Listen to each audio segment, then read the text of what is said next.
Moto G6 Plus is a more premium version of the standard Moto G6, packing a faster processor and an even bigger display, because apparently 5.7 inches just isn't satisfying enough.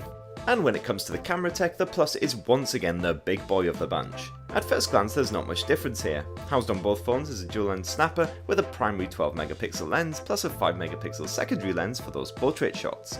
However, while the standard G6 lenses rock an f1.8 aperture and face detection autofocus, the beefy G6 Plus camera serves up a wider f1.7 aperture and dual pixel autofocus tech. So what does any of that guffins actually mean? Well, first of all, the wider aperture means the G6 Plus should be a wee bit better in low light situations than the standard G6, and meanwhile that dual pixel autofocus technology means it should lock onto your subject a little bit faster as well, as it uses all of the pixels to focus rather than just a small percentage. Anyway, you can launch up the Moto G6 Plus camera app in the boring usual way by tapping the app icon, or in the fun, exciting and potentially hazardous way by double twisting like a Moto.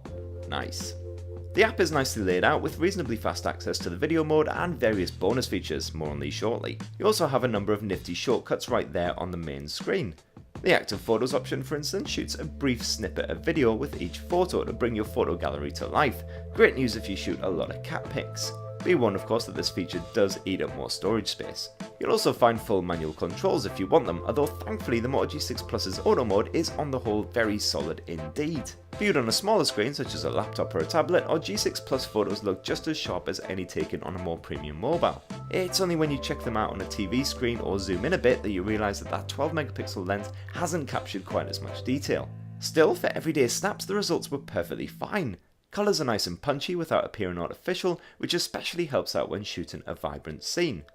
And the G6 Plus also deals well with high dynamic range, so you can merrily shoot attractive buildings or your bestie against a bright blue sky.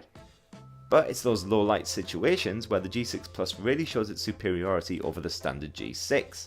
For a start, that focus doesn't struggle half as much in dim conditions to lock onto your subject and produce a sharp shot. And the resultant image is much more clear, with less grain and more natural colours to enjoy. Dive into that portrait mode and you can expect pretty good results, comparable to other budget handsets like the Honor 7C. The background is successfully blurred while your subject remains pleasingly crisp, at least for the most part. There's often a wee bit of smudging around some of the edges, although nothing extreme. We also like the spot colour feature, which can isolate one particular hue and turn everything else black and white.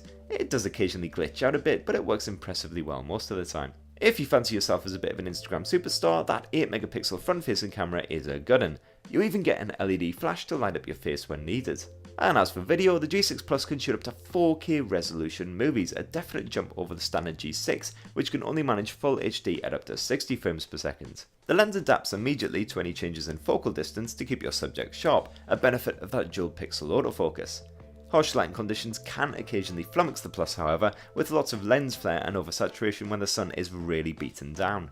We also noticed that any kind of breeze often resulted in a bit of audio distortion, which sounded quite bad in some of our samples. Not great if you're going to film outside a lot. Go check out our video samples to see this in action. Still, the digital image stabilisation at full HD resolution is rather good, helped by some serious cropping around the borders of the picture. The effects aren't quite as strong at 4K levels as you might expect, although the results admittedly aren't too jarring either.